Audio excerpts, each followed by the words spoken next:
The woman I helped build an empire for just laughed in my face. And now I was holding the match. I was lying in that cheap hotel bed, trying not to flinch while Brielle zipped up her jeans like I was just another meeting on her calendar. She didn't even ask if I was okay, just checked her smartwatch and said, "Tough quarter, huh?" I didn't reply. I just stared at the ceiling tile above her, water-stained and full of everything she pretended to forget. That morning, I had asked her for a raise. Not demanded, not threatened. Asked. I even waited until her cappuccino arrived, like a dumbass thinking that maybe timing still mattered. She laughed. Not just no, she laughed. Out loud, while buckling her belt. "Come on, Nate. You're mission critical, but strategy decisions are above your pay grade."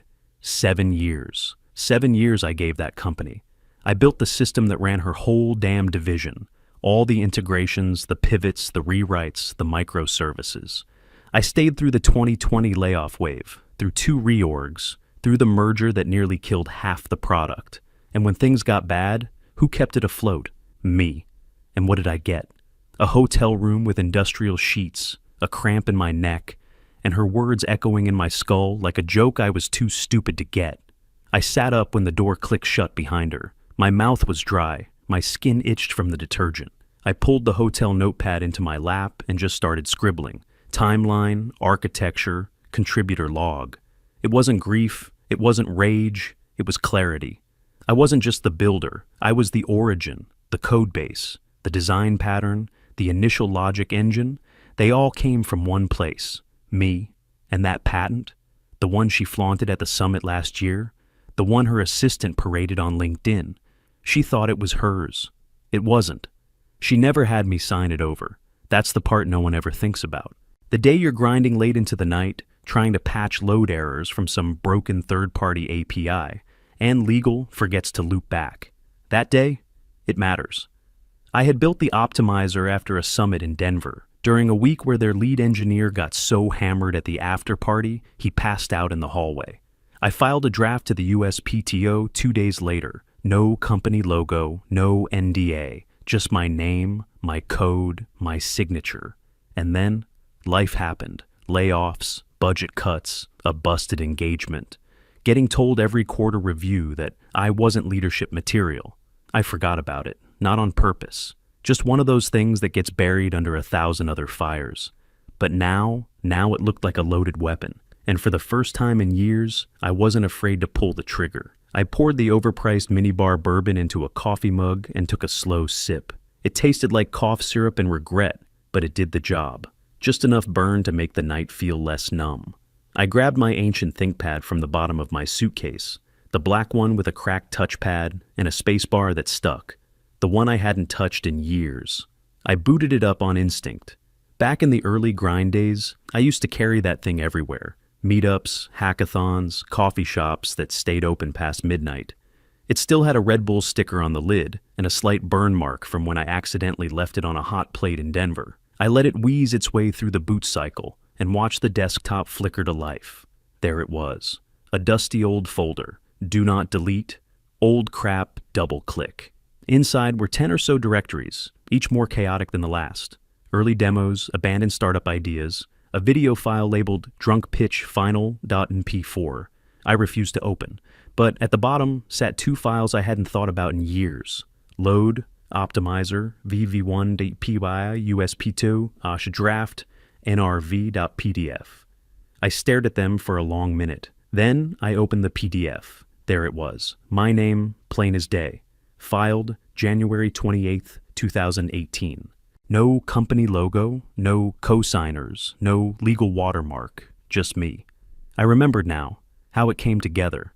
Back then, their lead architect had passed out during the closing panel at that Denver summit, and I ended up in a cheap Airbnb, cleaning up the mess with 2 laptops and no support.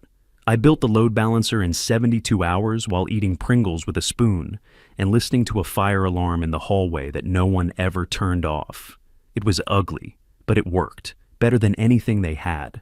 Legal told me they'd file a clean version once we finalized the spec. I guess we never did. I didn't forget on purpose. Life just happened. That year was a blur. Layoffs, an acquisition scare, and a failed marriage proposal that turned into 6 months of sleeping on a couch with my name still on the lease. Meanwhile, They kept rolling my optimizer into the stack, dressing it up and calling it scalable. I blinked at the screen. What I had in front of me wasn't nostalgia, it was ammunition, so I got to work. For 5 straight nights, I lived on caffeine, black coffee, and burner ramen from a vending machine down the street. I booked a second hotel room 2 floors down under the name G Printer, and taped the Do Not Disturb sign on both doors. I named the machine Brother Printer, just for fun. Routed my VPN through Oslo to make sure I didn't trigger any alerts on corporate surveillance software. Each night I rebuilt the optimizer from scratch, newer, faster, leaner, no legacy code, no company fingerprints. Version 2.2 by the time I was done. I spun up a private repo under an alias I'd used during college for torrenting old software manuals. The README was a single sentence. Not stolen, reclaimed. By day, I answered Slack messages from their product managers like nothing was wrong. By night, I wrote unit tests with my teeth clenched. And when the engine was stable, when version 2.2 passed every stress test I could throw at it, I emailed a single line to the contact form on artemistech.io, the same competitor our execs used to whisper about in risk reviews, like they were Voldemort. I own the code you've been chasing, and I can prove it. They replied the next day. A VP wanted to meet. She sounded skeptical, but curious. I sent her the filing. 3 hours later. This looks real. When can we talk? I looked around my hotel room, empty but for 2 mugs, 3 whiteboards, and a Bluetooth speaker still playing Aphex Twin from the night before. I smiled. I met Lena at a cafe in Soma that didn't have a name, just a steel logo and $7 drip. She picked the spot. I arrived 5 minutes early. She was already there, blonde, blunt cut, and dressed like someone who could drop a line of code and a legal grenade in the same breath. "Vaughn," she said, sliding her phone face down. "You look tired." "Been sleeping like someone with leverage," I replied, and handed her a flash drive across the table. She didn't touch it right away, just raised an eyebrow. "I don't do NDAs on first dates." "Don't need one. I own what's on there." She plugged it into her tablet and started scrolling, fingers moving fast. She paused at the draft. My name, the filing number, the 2018 date stamp. "This is real?" she asked without looking up. "All me, filed before they remembered legal existed. They've been writing it ever since." She scanned the optimizer script next. Cleaner, leaner, and annotated with the kind of comments only someone who wrote it from muscle memory would ever add. When she finally looked up, there was a shift in her expression. Less skepticism, more calculation. "You built the engine," she said flatly, "and they've been running it without rights for 5 years. Jesus!" She leaned back, one hand on her cup. "They never got an assignment?" "No, they asked. I just never signed." I sipped my coffee, which tasted like regret and citrus rind. "Guess it slipped through. Legal's a black hole." "Yours was the signature that never came," she murmured. I nodded. "Their entire back end still runs through it. Check the logs. You'll find half the calls use the same pattern I designed in 2.0, except bloated." Her eyes narrowed. "If what you're saying is true, this is one hell of a powder keg." "No," I said, sliding her another document. "It's a licensing opportunity." She glanced at it, then back at me. "Why us?" "Because I've seen what your team ships, and because you don't laugh when engineers ask about credit." There was a beat of silence. Then she smiled. Small, calculated, but real. "I'll have legal reach out, but off the record," she leaned in. "I've been waiting to see someone make them sweat." I stood. "Then I guess today's your lucky day."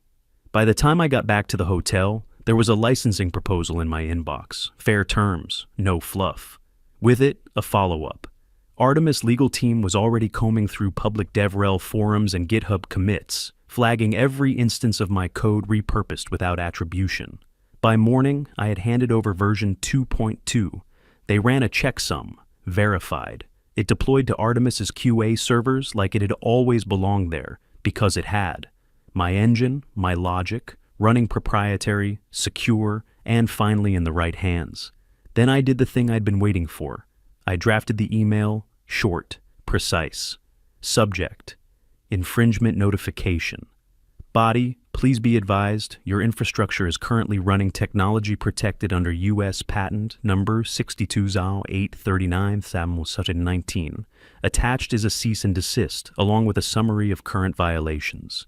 Best, Nathan R. Vaughn, patent holder. I timed it perfectly, 9:07 a.m., Tuesday, right as their VP of Ops logged in for his second meeting. According to the leak I'd seen last quarter, that's when all hands went live. It took them less than 2 hours to shut me out. Slack, revoked. Email, bounced. Calendar, wiped so clean it looked like I'd never existed. The official line was standard damage control. The real message was, we're scared, and we should be. I was on my second cup of terrible lobby coffee when the messages started. First it was Brielle's assistant. 3 texts, all variations of, can you hop on a quick call? Then Brielle herself. What did you do? Let's talk. This is salvageable. She even tried calling from her husband's burner number. I only knew because he texted me back in February to ask about frozen payroll scripts and signed off with, my wife says thanks. And then came the CTO. CTO, 8:14 a.m. You vindictive bastard. You just nuked a 40mm product line. That one made me laugh out loud. Vindictive? No, not yet. But Artemis wasn't done. An hour after I hit send on the cease and desist, Artemis's legal VP published a blog post titled, What Ownership Looks Like. It didn't mention names, but it didn't have to. Inside were API logs, commit hashes, and Git history screenshots that mapped exactly who had written what and when. Every line, every method, every dirty little trace. They even included DevOps receipts showing continuous integration, still pulling from repositories with my initials hard-coded into function names. It wasn't just elegant, it was surgical. And the real kicker? A tweet from Artemis's legal VP that simply read, can someone explain why a man with zero source contributions is claiming inventorship? It hit like a detonation. Their engineers, the ones still inside the castle, started leaking. Fast. On Reddit, one user posted a screenshot of an internal Slack conversation where Brielle said, don't worry, legal never followed up with him. It's already ours. The top comment read, hope you didn't bet the company on that. Another one posted a version control diff showing how my name was stripped out of commit logs sometime in late 2019. No explanation, just a silent erase and replace. That week, I got an email from an anonymous Proton Mail account. No greeting, no sign-off. Just a subject line, Crisis Protocol, Vaughn Fallout. Attached was an internal memo. I read it twice before printing it. Then I bought a cheap frame from CVS and hung it next to my ThinkPad. Action items, external counsel review, licensing exposure, prep messaging for shareholder meeting, quietly reassign blame. I didn't need to take them down. Their own engineers were doing it for me. They had built the castle without laying the foundation. Now they were realizing the bricks were borrowed and the match was mine. By Friday, someone on the inside had leaked Brielle's personal notes from an exec retreat. I skimmed past the corporate buzzwords until I found the line. Nate will never leave. He's loyal, not ambitious. That one stayed with me. Monday at 9 a.m., sharp, I was seated at my desk like I was clocking in for a shift at a demolition site. 3 monitors lit, 2 espresso shots lined up. 1 live-streamed Q2 earnings call on mute. Their CEO wore his usual polished panic. A weak smile stretched over too many late nights. Brielle sat 3 seats over, airbrushed, stiff, pretending not to be sweating. But I was watching something else entirely. Their back end, still running my optimizer, the unlicensed, unacknowledged, very much now patented engine, began to crack. I'd warned them. I gave them 10 business days to migrate. They used 2. Probably assumed I was bluffing. I wasn't. At 9:06, Artemis flipped the switch. Version 2.2, my version, went live on their servers, clean and licensed. With one critical update, every call made to my optimizer without a valid signature returned junk, not errors, just bad data. By 9:10, latency tripled. By 9:12, one of their core services buckled. Dynamic pricing, the one they sold to every enterprise client as guaranteed adaptive logic. The logic was gone. Clients couldn't log in. Dashboards spun endlessly. Sessions hung. At 9:14, a Fortune 100 customer tweeted, excited to partner with Artemis, clean code, better performance. The timing wasn't coincidence. Devs started pinging one another in group chats, posting screenshots of memory graphs and system crashes. Someone finally ran a stack trace and posted a screenshot to a private Discord. That's when it happened. A dev recognized the code. Holy shit, is this from Vaughn's old 2018 demo? It has the same variable typo, load manger instead of load manager. They never even renamed it. Within minutes, someone dropped a link to a conference video where I demoed version 1.3, same logic structure, same typo. The receipts were live. LinkedIn caught fire. My inbox started buzzing with messages. You free for coffee this week? If you're not already locked in with Artemis, we'd love to talk. You might want to trademark the engineer who burned the castle she built. It's trending. Back on the stream, their CTO's neck was visibly flushed. He leaned over to whisper something to Brielle, who didn't look up from her phone. Inside their internal Slack, which, yes, I still had a backdoor into from the legacy build tools I'd written, the CTO typed, "Who the hell filed nothing?" Legal responded 2 minutes later, "You told us not to bother with him." Silence. They'd built their empire on my work, and now that empire was crashing in real time, not from sabotage, but from negligence. Their stock dropped 4% by 9:30, 7% by tens. By 11:13 a.m., a Bloomberg analyst tweeted, "Unlicensed core IP confirmed, patent violation pending, watching this closely." By noon, trading froze, 11% down. I closed the earnings stream. They'd officially stopped taking questions. The CEO's final words were robotic. "We're addressing technical inconsistencies and exploring new partnership opportunities." Translation: the fire is spreading and we can't find the damn extinguisher. I didn't toast. I didn't cheer. I just opened my ThinkPad, pulled up the patent file again, and stared at the name on the header. Nathan R. Vaughn, inventor, author, architect.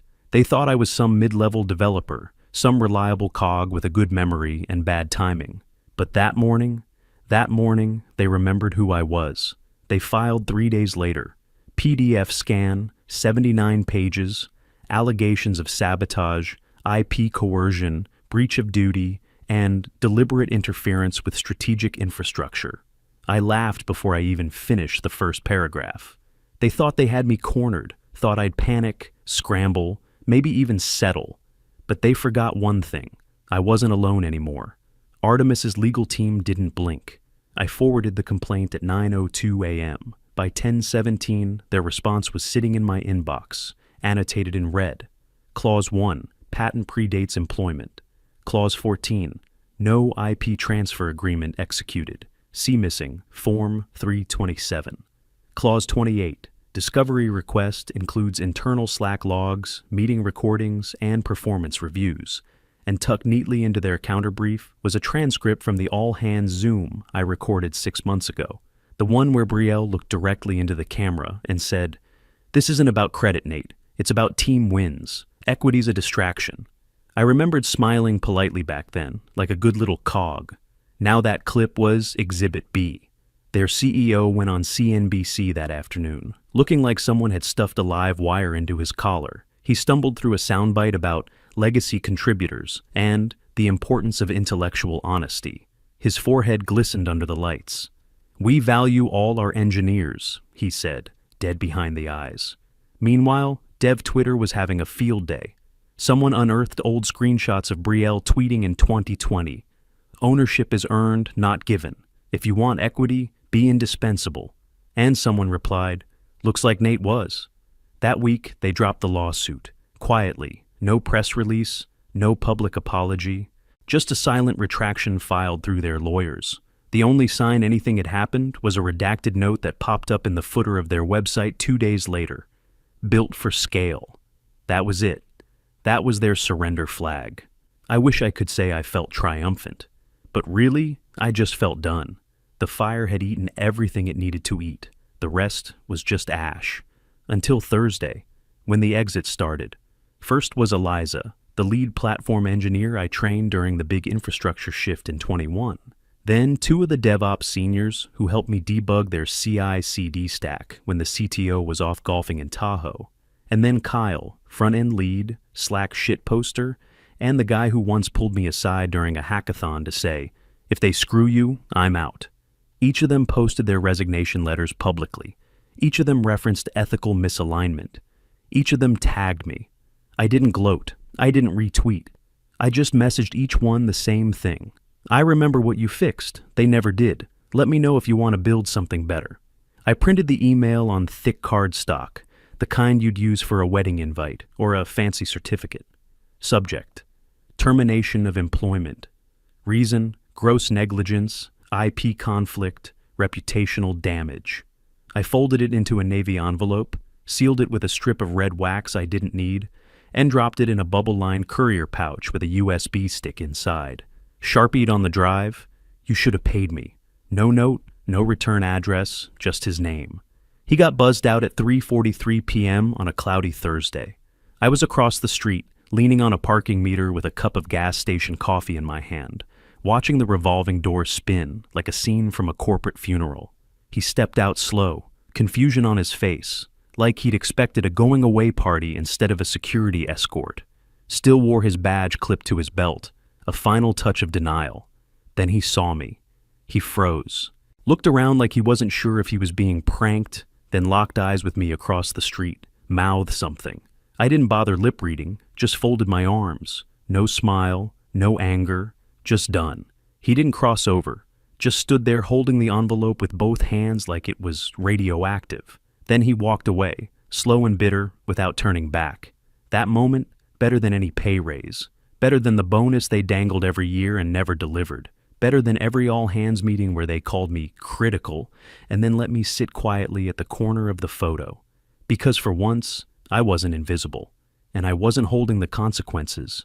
They were. I turned and walked the other way, past the cafe where Brielle once pitched me on thinking like an owner, past the co-working space where I first built the optimizer, past everything I used to mistake for belonging. I thought it was the end. But cockroaches crawl. 2 weeks later, Lena forwarded me a press release. Former exec funds disruptive startup to challenge Artemis dominance. New platform promises full rebuild of modern infrastructure, from scratch. I didn't need to read it twice. He was back. Same swagger, different banner. They'd rebranded him as a visionary technologist and put a new CEO in front. But I could see the fingerprints in every overhyped sentence. They were trying to copy what we'd already finished building. Again. I closed the article, let them try. They called it Rebuilt from Scratch. Their press release dropped on a Thursday like they were daring us to notice. A fresh architecture, streamlined performance, and, my personal favorite, independently developed from the ground up. It was a lie dressed in buzzwords. I knew it, Lena knew it, and anyone who had touched version 1.0 of my optimizer knew it. They hadn't rebuilt anything. They'd cobbled together a Frankenstein of outdated middleware, open source libraries, and a UI so bloated it made Slack on a Chromebook look elegant. Artemis didn't blink. We dropped version 3.0 that same week. Faster, smarter, lighter on compute. Fully licensed, legally bulletproof, and optimized for the future they were still pretending to understand. I gave early access to 12 of their biggest enterprise clients. Beta only, feature locked, NDA optional. Within 30 days, 8 of them jumped ship. That wasn't the headline, though. The real kicker came from a leaked email their strategic visionary sent to his board. "We're confident in the product roadmap and will outperform Artemis through aggressive differentiation." That was Friday. Monday morning, their lead VC pulled funding. "Lack of IP clarity," the memo said. "Unacceptable legal exposure, no forward path." I didn't have to do anything, just kept building. I ran into him at a tech gala the following month. The kind of black tie nonsense where startups sponsor their own champagne walls and no one knows what the company actually does. He was working the room, blazer sharp, smile cracked just enough to suggest he was trying not to drown in it. He spotted me by the bar, walked right up, no hesitation, like the months between us hadn't happened. "You win," he said, voice flat. I swirled the bourbon in my glass, looked him dead in the eye. This wasn't a game. He blinked. For a second I thought he'd say something cutting, something clever. But he just gave me a half smile, turned, and disappeared into the crowd. I walked to the stage 15 minutes later. My keynote wasn't about him. It wasn't about revenge or litigation or code bases. It was about value, the kind you build line by line, not the kind you steal and repackage. The lights were bright, the mic was hot, but I was calm. Afterward, a junior dev cornered me near the snack table. She looked maybe 22, clutching a lanyard like it was a lifeline. "Is that the guy who laughed at your raise?" she asked, nodding toward the back of the room. I smiled. "Yeah," I said. And he thought that was the end of the story. The room was full of applause, but it wasn't the kind that made you feel like a god. It was quieter, earned. I stood center stage under the amber lights, one hand resting on the podium, the other gripping the edge like a guy who still half expected someone to yank the mic away. But they didn't, because this time, it was mine. I had just told the story, not the drama, not the headlines, not the flameout. The real story. How a product got built in the shadows, how credit became currency, how ownership got traded like lunchroom favors until someone finally said no. That someone was me. And behind the polite conference laughter and polished name tags, I saw it. The looks. Not pity, not awe, recognition. Engineers who had been there, who had stayed late for someone else's win, who had built entire features no one remembered their name for. After the talk, someone asked during the Q&A, if you could go back and tell your younger self one thing, what would it be? I didn't even pause. "Sign the patent," I said, "then light the match." They laughed, but not all of them. Some nodded like they'd been holding a match of their own for years and just needed someone else to strike the first one. I packed up slow after the keynote. I let people shake my hand, toss their cards at me, whisper things like bold move and legend status. I smiled, but it all felt far away. That night, I went home, to a small apartment with a good desk and a dog-eared copy of Refactoring on the shelf. I ordered Thai, sat on the floor, and opened the ThinkPad. Same boot-up wheeze, same stubborn spacebar, same ancient folder labeled "Do Not Delete." Old crap. I opened it, just looked, not to double-check, not to reminisce, to remind myself. That laptop was never the weapon. I was. They thought it was over. They thought they could bury me in NDAs and bullshit titles and strategic ambiguity. They thought the fire would burn itself out. But it didn't. Because it was never about revenge. It was about reclamation.